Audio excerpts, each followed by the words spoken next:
Hi, I'm Tess, and this is Blind Crime. With cases like these, you'll never see it coming.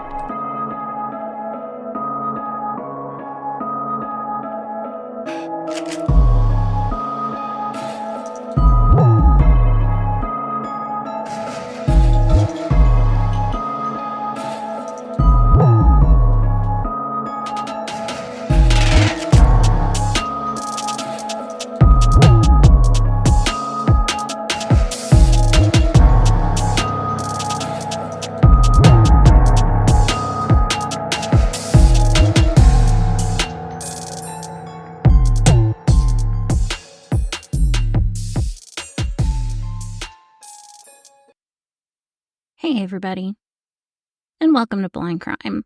With cases like these, you'll never see it coming.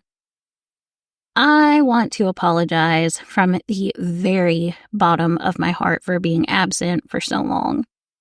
February sent me for a loop with my health, and when I was ready to come back, Spotify had removed my podcast entirely for fraudulent login attempts. So I had to fight to get my show back, decided to find a new hosting platform, and then found out my show still wasn't showing on Spotify or on Apple. So it's been a very hectic month or two. Well, what day is it? I don't even know. But I am so excited to be back, and I can't wait to jump into this case with you this week. This is a case that I have known about since my freshman year of college. The English and acting department did a play on it, and it absolutely wrecked me. I sat in the auditorium just bawling my eyes out from start to finish. I remember I called my mom the next day and just broke down again, completely telling her about it, and to say that I was distraught would be an understatement. It was the single most heartbreaking story I have ever heard. And it's one that I'm honestly surprised I haven't done on the show yet. But for whatever reason, I haven't, and now seems like the right time to do so. So without further ado, this is the case of Matthew Shepard. Matthew Wayne Shepard was born in Casper, Wyoming on December 1st, 1976, to parents Judy and Dennis Shepard. Matthew was an amazing kid growing up. He loved people, he loved making friends, he loved giving people someone to talk to, and he was known for his kindness and his willingness to go out of his way to make people feel wanted and welcomed. Matthew was different, though. He didn't want to play in the mud and shoot toy guns or play with trucks like his little brother Logan. Instead, Matthew liked to stay indoors and read books and watch musicals and listen to none other than the Queen herself, Dolly Parton.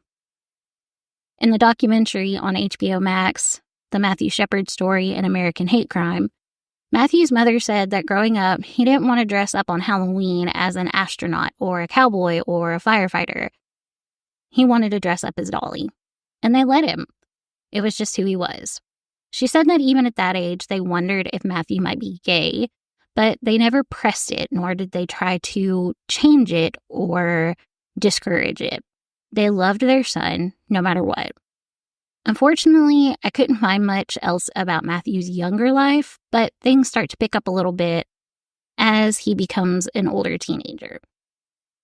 When Matthew was a sophomore in high school, his dad was offered a job in Saudi Arabia working on oil rigs. This would be a whole new adventure for the Shepard family, and they were all really excited to go and start their lives across the world. Matthew was attending an American school in Switzerland, as there weren't any American schools in Saudi Arabia at the time. It was kind of like a boarding school. So since it was more like a boarding school, Matthew was there living on campus. And he was really thriving there. He had made a bunch of friends, he was excelling in his studies, and he had taken a really large interest in political science. Not something I personally know much about, but hey, all the more power to him. By all accounts, Matthew was headed for success, and he was going to change the world.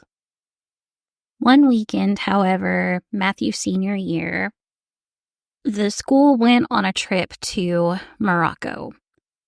It was supposed to be a fun-filled weekend, sightseeing and enjoying each other's company. The evil in this world had other plans, though.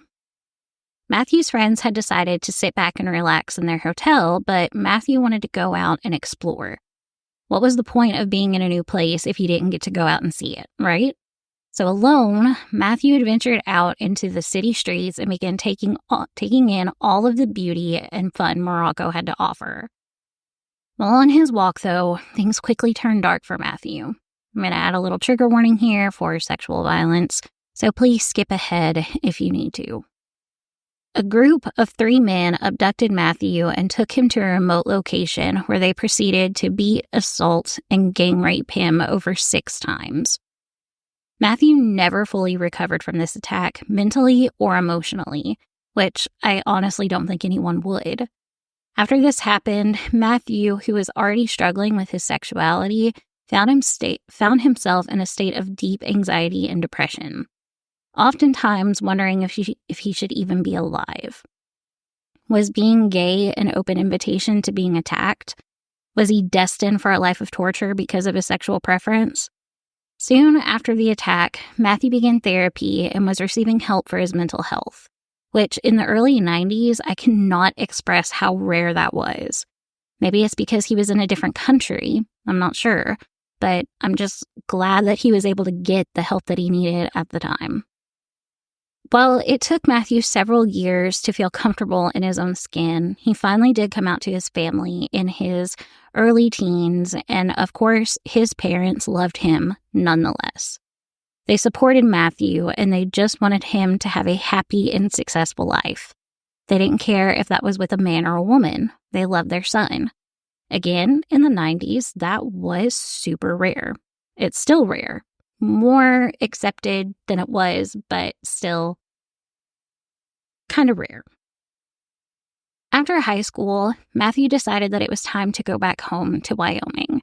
He loved Saudi Arabia, but he needed a change of pace, a change of scenery, and nothing comes close to being back home. Matthew was accepted into the University of Wyoming, where he was going to major in political science and communications. He wanted to be a diplomat and work at the United Nations. His desire was to make the world a better place and make it more full of equality. With his immaculate people skills and ability to command a room, his potential was quite honestly endless. Despite his setbacks, despite everything that had come against him, despite the attack and the struggles of dealing with his sexuality, Matthew was determined to make the best of his life. And that is exactly what he was doing. Once Matthew was in school at University of Wyoming, his life continued to improve. He was still seeing a therapist regularly, and he made friends and was part of an LGBT support group.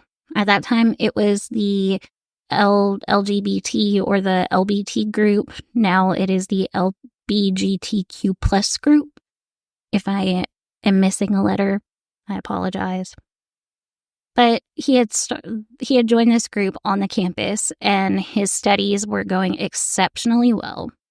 He was openly gay on campus, and his friends loved him all the more for it. Matthew knew who he was, and he wasn't afraid or ashamed of it. He was popular, he was smart, he was good-looking. He had blonde hair and blue eyes, a round face and full lips, and standing at around 5'3" he was like everyone's little pocket-sized best friend. I feel like I can say that because I also am short. I am only 5'1", and trust me, the shortness only makes us cuter. Matthew also had a very distinct sense of style. He never left his house without dressing like $1,000,000. His style was his own, and he rocked it every single day, from leather loafers to knit sweaters and designer jeans.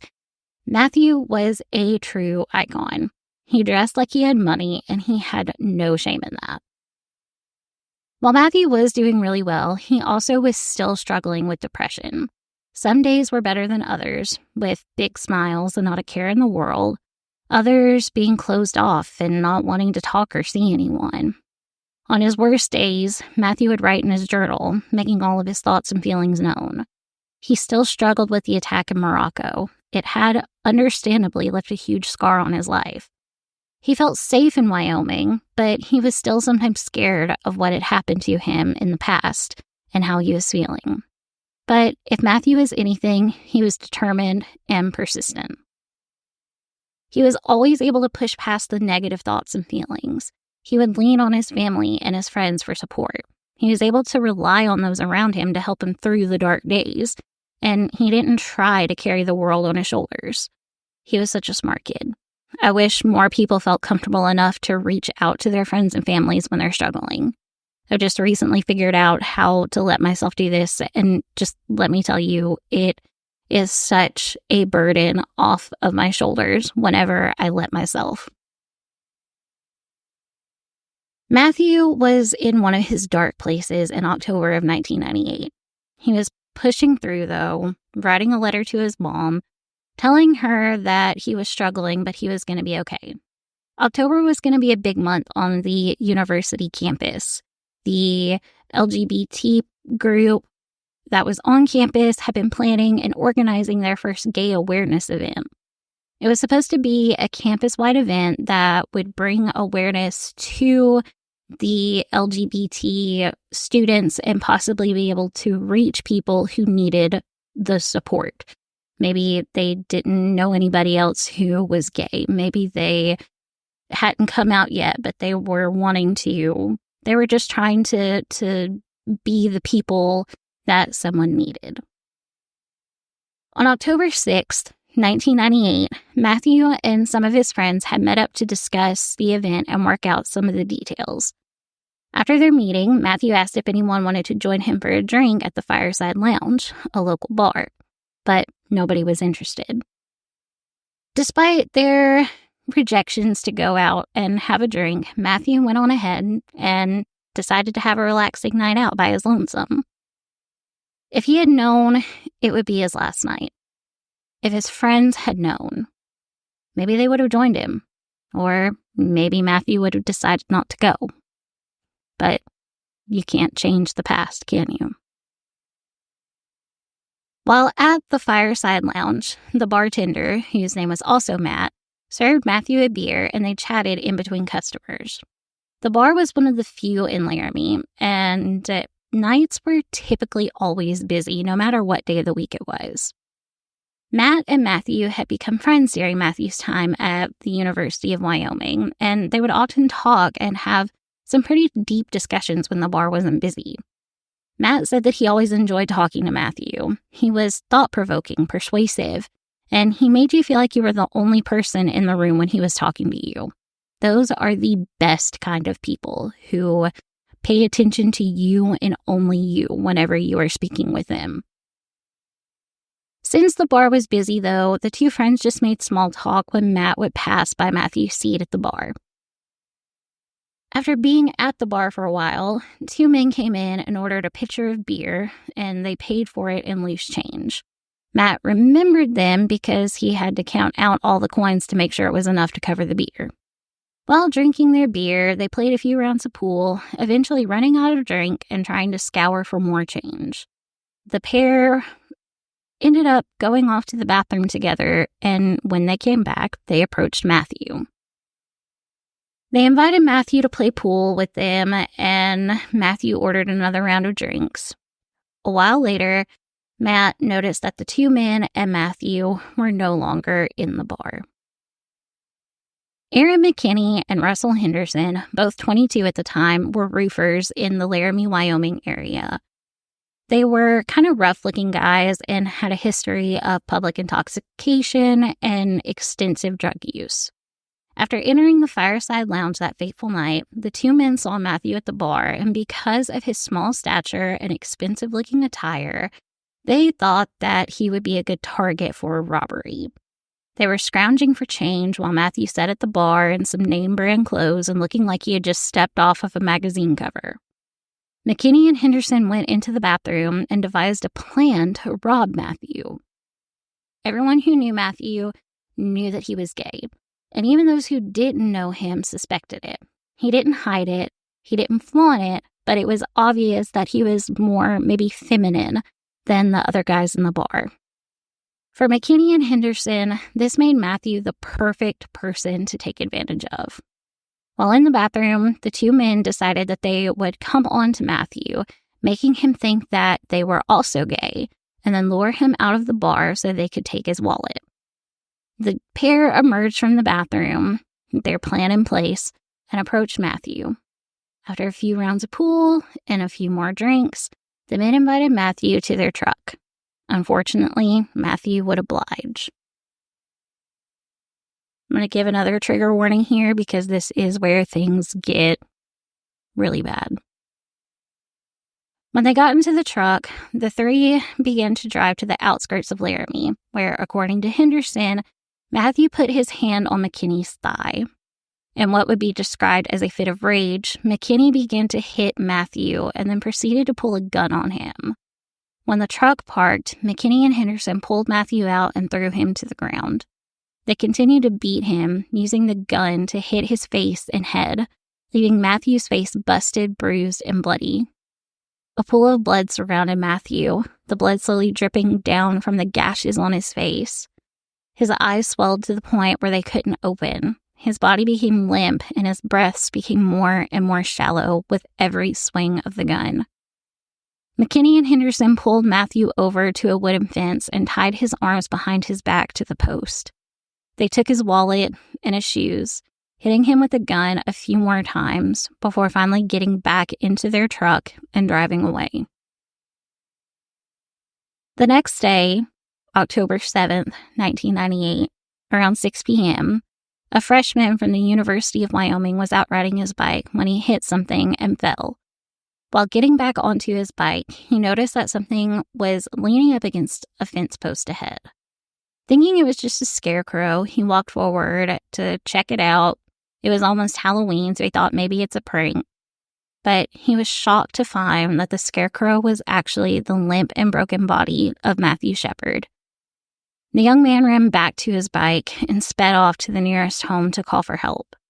In 1998, cell phones were only something the richest of rich people owned, and landlines were few and far between in the farmland of Laramie. By the time emergency crews arrived, Matthew had been left tied to the fence for over 18 hours. One of the responding officers on the scene, Reggie Flutie, could not believe what she was seeing either. Matthew looked like a small boy, not a young man of 22 years old. She reported that all she could say was, "Don't die, little boy, don't die." She would also say that the only place that blood was not on Matthew was where he had cried, and his tears had washed away the blood off of his face. Matthew was taken to the local hospital, but was quickly transferred to the Pewter Valley Hospital in Fort Collins, Colorado, due to the seriousness of his injuries. Matthew's family was called, and they immediately made arrangements to fly back to the United States. It wouldn't be a quick trip coming from Saudi Arabia, and they were fighting against time. While Matthew was lying in the hospital in a coma, the police were on the trail of McKinney and Henderson. They had been given a few leads from the locals of Laramie, stating their vehicles had been broken into and vandalized throughout the night. And one of the two ended up in the emergency room late that night with a large gash on him and ended up having to get stitches. But I don't know which one it was. The details of that were a little unclear in my research. The details of McKinney and Henderson do get a little fuzzy here, depending on who you ask or what you read. They were either at their girlfriends' houses or on a drug binge. Who knows? Maybe they were both. Either way, the two were arrested, as were their girlfriends, for their involvement on October 8th of 1998. Matthew's parents, Judy and Dennis, finally made it to the hospital. When they arrived, Judy said in the HBO Max documentary that she couldn't even recognize her son. She said the only way she knew it was him was because one of his eyes wasn't closed. It was so swollen it couldn't close all the way. When she saw his blue eye, beneath the still bloodied blonde hair, the swollen face, the broken bones, she knew that it was Matthew. Things were grim for Matthew. His injuries were so severe. He had a fracture to his skull going from the back of his head to in front of his ear. He had suffered hypothermia during the night. He was very, very dehydrated. There was swelling and bleeding on the brain from where he had been beaten. And because he had been left out in the wilderness for over 18 hours with no source of nutrition or protection from the elements, even though it was October in Wyoming, the excess sun on his already weakened body only made the dehydration worse. And especially since he had had a night of drinking the night before, the excess warmth and sunlight, losing blood, crying, it was just a horrible, horrible, horrible situation. The prognosis that Matthew would never wake up again was more and more likely as each hour passed.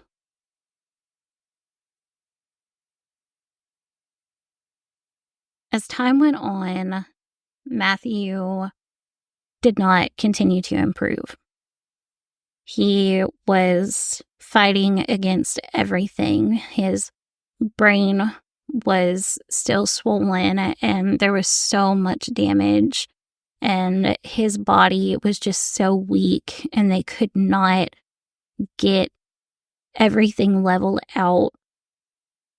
And 5 days after his attack, on October 12th, 1998, Matthew Wayne Shepard took his last breath. He was only 22 years old. The attack and death of Matthew Shepard swept the world by storm. If you had a way to hear the daily news, you heard of Matthew and what happened to him. The media took the story and ran with it, which in the end caused a lot of misinformation to be spread. Headlines of Matthew being tied to the fence in a crucifixion style was surfaced, which his parents had to come out and say that that wasn't true. Matthew is being portrayed as a saint, an angel on earth. His mother would later say that Matthew wasn't a saint, just a boy trying to figure out life. The biggest headline that was that this was a hate crime because Matthew was openly gay. While there has been debate about this, I have to say from my perspective, it was a hate crime. The two men planned to rob Matthew, but when Matthew made an advance at them, they turned to murder. Robbing someone is bad enough, but how does robbery turn into taking someone's life? And the fact that what provoked the deadly beating was because Matthew made a pass at the guys who were pretending to be gay to lure Matthew outside of the bar is reason enough for me to believe that they were targeting him because he was gay. A lot of people don't think that it was a hate crime because the intent wasn't murder, but the fact remains that if Matthew hadn't have been gay, if he hadn't have made a pass at McKinney and Henderson, if they hadn't have acted gay to entice Matthew to leave the bar with them, Matthew would still be alive. The brutality of the attack also makes me think it was a hate crime. They could have robbed Matthew without hurting him, but they didn't. They chose to beat him into a coma with a gun. They left him alone in the middle of nowhere, tied to a fence post, where he couldn't get away, where he couldn't get help, where he would die if not found. And he wasn't found, at least on time. McKinney was found guilty of murder and was sentenced to 2 life sentences. As of 2019, he was still serving his sentence at a facility in Mississippi. Russell Henderson pled guilty to the murder and was sentenced to life in prison. As of 2019, he was still serving his sentence in a prison in Wyoming. Henderson's girlfriend, Chastity Pasley, was also charged and sentenced for her involvement in the attack and the murder of Matthew.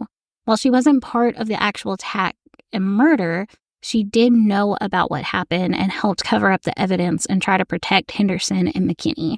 She was sentenced to 18 months.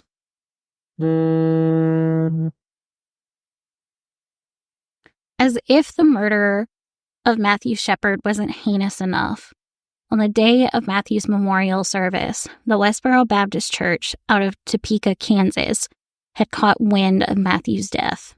Like I had said, if you had a way to hear the daily news, you had heard about Matthew and what happened to him. The Westboro Baptist Church members and their church leader, Fred Phelps, had a history of showing up to big events of all sorts to picket and make their religious beliefs known. From funerals to American soldier homecomings, the Westboro Baptist Church had something to say, none of which was good. At Matthew's memorial, a large group of these church members showed up with signs that read, "God hates fags" and "Burn in hell, Matthew."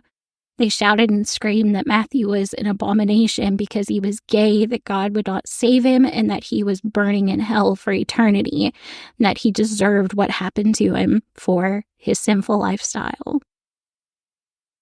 According to one of Matthew's friends in the HBO Max documentary, a group of his closest friends heard that the church was going to be there to picket and decided to come up with a plan to outdo them. They all got giant angel wings and stood in front of the Westboro Baptist Church members. They opened up their wings and essentially shut out the Westboro Baptist Church and their hateful signs and words.